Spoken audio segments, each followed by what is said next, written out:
English లో మాట్లాడాలంటే భయమా? మీలాంటి వాళ్ళ కోసమే spoken English personal training classes ఇప్పుడే జాయిన్ అవ్వండి. Hello everyone, I'm Anita and I'm here with you all to tell you all how to ask questions. Questions ఎలా అడగాలి, క్వశ్చన్స్ అడిగేటప్పుడు మనకున్న రూల్స్ ఏంటి, ఇది మనం క్లియర్గా నేర్చుకుందాం ఈరోజు.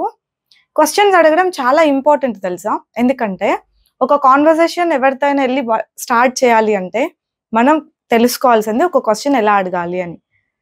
క్వశ్చన్స్ అన్నవి లేకుండా ఒక కాన్వర్సేషన్ నడుస్తుందా అండి? ఒకసారి ఆలోచించండి. అంత ఇంపార్టెంట్ రోల్ని ప్లే చేస్తాయన్నమాట ఇంగ్లీష్లో క్వశ్చన్స్ అనేది. సో ఇలాంటి క్వశ్చన్స్ని మనం అస్సలు తప్పులుగా అడగకూడదు, కరెక్ట్గా అడగాలి. యాక్చువల్లీ క్వశ్చన్ అడగాలంటే 2 రూల్స్ ఉంటాయి.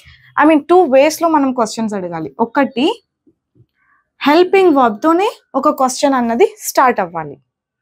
ఓకే, అంటే హెల్పింగ్ వర్బ్స్ తెలుసు కదా, did, do, does, is, am, are, was, were, have, has, ఇవన్నీ ఉన్నాయా, వాటితో మాత్రమే క్వశ్చన్ స్టార్ట్ అవ్వాలి. అట్లా హెల్పింగ్ వర్బ్తో స్టార్ట్ అయిన క్వశ్చన్స్ని మనం yes or no type of questions అని అంటూ ఉంటాం. Yeah, yes or no type of. Apart from this, నేను మీకు ఆల్రెడీ ప్రతి హెల్పింగ్ వర్బ్, మనకు బాగా యూజ్ అయ్యే హెల్పింగ్ వర్బ్ ఎలా, వాటితో క్వశ్చన్ ఎలా అడగాలని మీకు ఆల్రెడీ నేను చెప్పాను. ఇప్పుడు మనం ఈ సెకండ్ టైప్ నేర్చుకుందాం, అంటే WH వర్డ్స్తో క్వశ్చన్స్ అడగడం. WH వర్డ్తో క్వశ్చన్స్ అడిగేటప్పుడు మనం గుర్తుపెట్టుకోవాల్సింది, దీని పక్కన వెంటనే ఒక హెల్పింగ్ వర్బ్ ఉండి తీరాలి అని. ప్రతి క్వశ్చన్ వర్డ్ పక్కన ఒక హెల్పింగ్ వర్బ్ ఉండాలి. అట్లా హెల్పింగ్ వర్బే మనం క్వశ్చన్ ఎప్పటి గురించి అడుగుతున్నాం అంటే పాస్టా, ప్రెజెంటా, జనరల్గా అడుగుతున్నామా, కంటిన్యూస్ గురించి అడుగుతున్నామా అన్నది చెప్తుందన్నమాట. ఈ హెల్పింగ్ వర్బ్ని మనం మిస్ అస్సలు చేయకూడదు. మీరు క్వశ్చన్స్ ఎలా అడుగుతారు తెలుసా, అంటే మీరు కాదు, చాలా మంది ఎలా అడుగుతారంటే వాట్ యూ టోల్డ్, నువ్వేం చెప్పావు అనడానికి వాట్ యూ టోల్డ్. సరే, మీ క్వశ్చన్ చూద్దాం, రాద్దాం. వాట్ యూ టోల్డ్ అనము, వాట్ దే టోల్డ్ అంటా ఉంటారు ఎక్కువ. వాళ్ళు ఏమన్నారు అనడానికి వాట్ దే టోల్డ్ ఉందా, హెల్పింగ్ వర్బ్ ఉందా ఇక్కడ? మరి ఇది ఎలా కరెక్ట్ అవుతుంది క్వశ్చన్? వాట్ యూ ఎయిట్, ఇదైతే నేను చాలాసార్లు విన్నాను. వాట్ యూ ఎయిట్ మ్యామ్ అని అంటారు. What you ate helping verb ఎక్కడుందండి ఇక్కడ? So it's not correct. Where you went అని అడుగుతారు, ఆర్ వేర్ దే వెంట్ అని అడుగుతారు. హెల్పింగ్ వర్బ్ ఎక్కడుంది, మరి అప్పుడు ఇది ఎలా కరెక్ట్ అవుతుంది? సో ఇట్లాంటి క్వశ్చన్స్ ఉండదన్నమాట. ఖచ్చితంగా హెల్పింగ్ వర్బ్ ఉండాలి. ఇది రూల్ ఉన్నప్పుడు ఎక్సెప్షన్స్ కూడా ఉంటాయి కదా, అట్లా కొన్ని చోట్ల ఎక్సెప్షన్స్ ఉన్నా కూడా మాక్సిమం కేసెస్లో మనం ఈ రూల్ని ఫాలో అయి తీరాల్సిందే. ఎక్సెప్షన్స్ ఏంటి అంటే నేను చెప్తాను తర్వాత. ఫస్ట్ ఈ రూల్ని ఫాలో అవ్వడం నేర్చుకుందాం, తర్వాత ఎక్సెప్షన్స్ గురించి నేర్చుకుందాం, సరేనా? ఈ WH వర్డ్ అంటే ఏంటి? దీన్ని ఫస్ట్ WH వర్డ్ అని ఎందుకంటారు తెలుసా?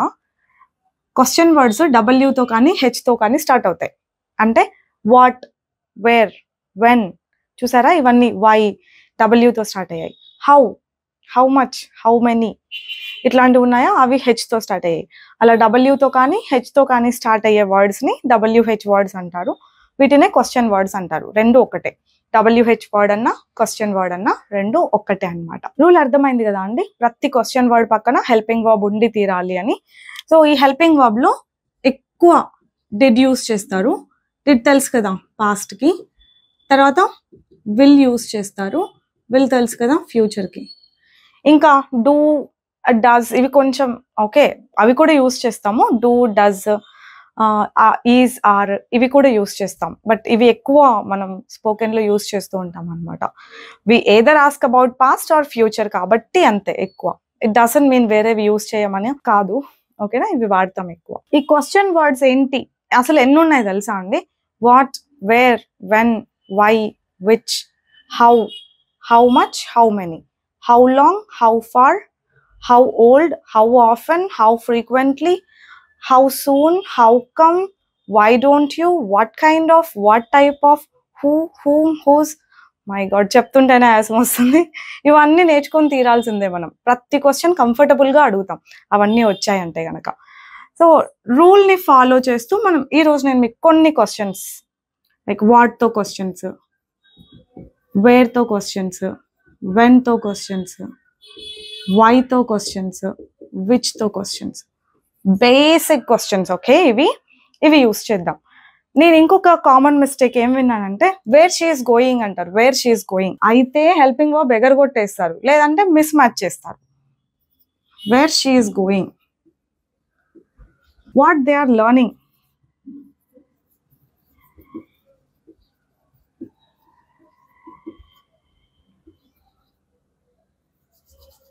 ఇలాంటి క్వశ్చన్స్ మీరు అన్నా విన్నా ఒకటి ఆలోచించండి, క్వశ్చన్ వర్డ్ పక్కన హెల్పింగ్ వర్బ్ ఉందా? లేదు. ఏదో ప్రొనౌన్ పెట్టారు, హెల్పింగ్ వర్బ్ని ఇటుపక్క వేసేసారు. హెల్పింగ్ వర్బ్ని ఇక్కడ తీసుకురండి, అప్పుడు మీరు అడిగే క్వశ్చన్ కరెక్ట్ అవుతుంది. ఓకేనా?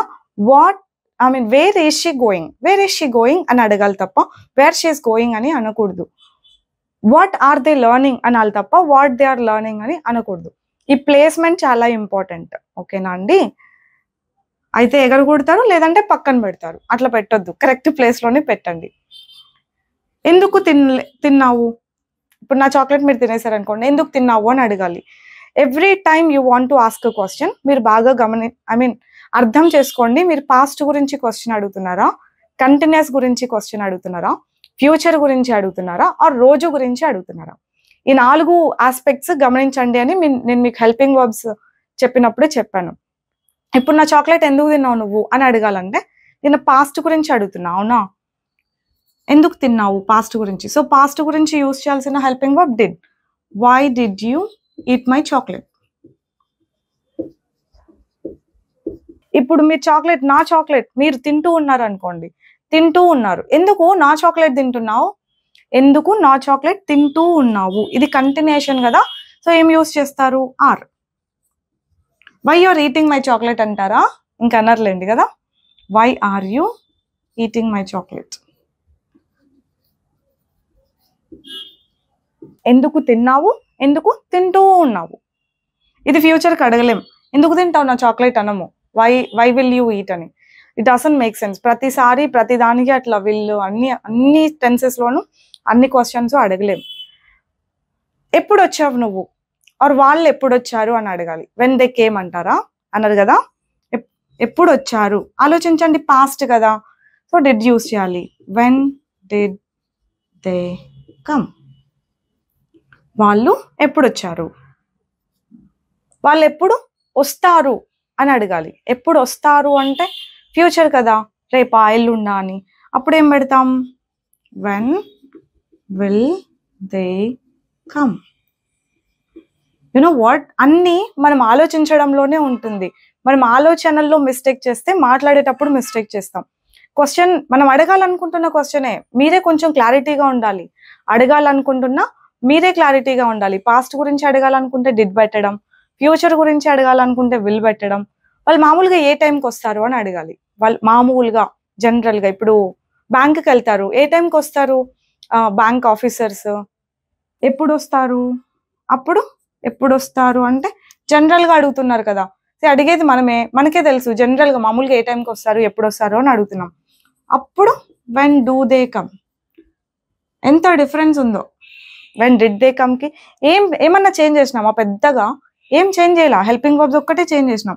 నేను చెప్పాను కదా బేసిక్ ఇంగ్లీష్ అంతా ఇక్కడే ఉంటుంది అని. హెల్పింగ్ వర్బ్ ఒక్కటే చేంజ్ చేసాం, మీనింగ్ మారిపోయింది. ఎప్పుడు వచ్చారు, ఎప్పుడు ఫ్యూచర్లో వస్తారు, ఇది మామూలుగా ఎప్పుడు వస్తారు అని అన్నట్టు అడుగుతున్నాం. మీరు ఇంకా ఇట్లా హెల్పింగ్ వర్బ్స్ మార్చుకుంటూ, ఇక్కడ ఉన్న వర్బ్ ఉంది కదా, ఈ వర్బ్స్ మార్చుకుంటూ ప్రాక్టీస్ చేయండి. వాళ్ళు ఎప్పుడు జాయిన్ అయ్యారు, వెన్ డిడ్ దే జాయిన్ అయ్యారు అంటే పాస్ట్ కదా, వెన్ డిడ్ దే జాయిన్. వాళ్ళు ఎప్పుడు జాయిన్ అవుతారు, వెన్ విల్ దే జాయిన్. మామూలుగా జాయిన్ అవ్వడం ఉండదు. ఒకవేళ ఉంటే ఎట్లుంటుందంటే ఐటీ పీపుల్ మీటింగ్స్లలో జాయిన్ అవుతుంటారు, వాళ్ళు మామూలుగానే మీటింగ్స్లలో జాయిన్ అవుతూ ఉంటారు. సో అట్లాంటి సిచ్యువేషన్లో అడగవచ్చు.